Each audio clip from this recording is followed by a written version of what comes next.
Okay, now you know your why. Naisulat nyo na ang inyong SMART goals sa Resilience Journal nyo.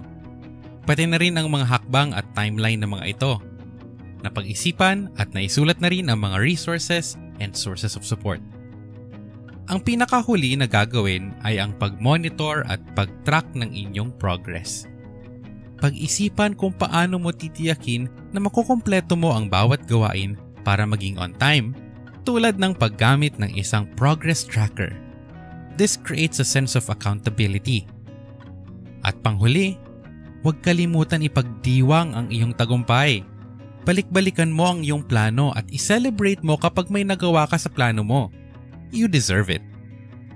Makikita ninyo sa screen ang isang halimbawa ng SMART goal at mga tiyak na steps or actions na kailangan gawin upang makamit ang goal na ito.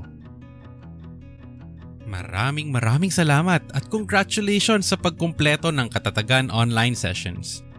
Our first module, Kalakasan, was to remind us about our internal and external strengths and how it is important to remember, nurture, and be grateful for them.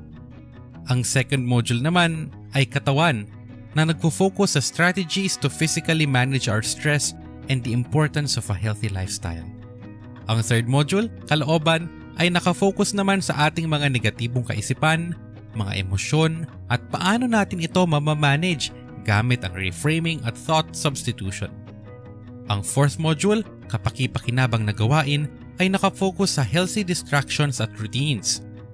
Ang fifth module, Kalutasan at Kaagapay, ay nakafocus sa mga hakbang sa paglutas ng problema at paghingi ng suporta.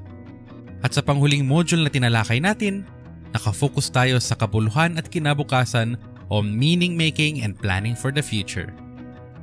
We hope you learned something from each module.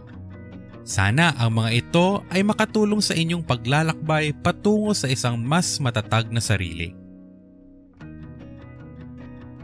Bago tayo magpaalam sa isa't isa, bigkasin natin ang sabay-sabay ang Loving Kindness Meditation na naging bahagi ng closing ritual natin. Umaasa ako na maaalala ninyo ang mga pagpapatibay o affirmations na ito sa inyong pang-araw-araw na buhay. Thank you for joining us in Katatagan Online.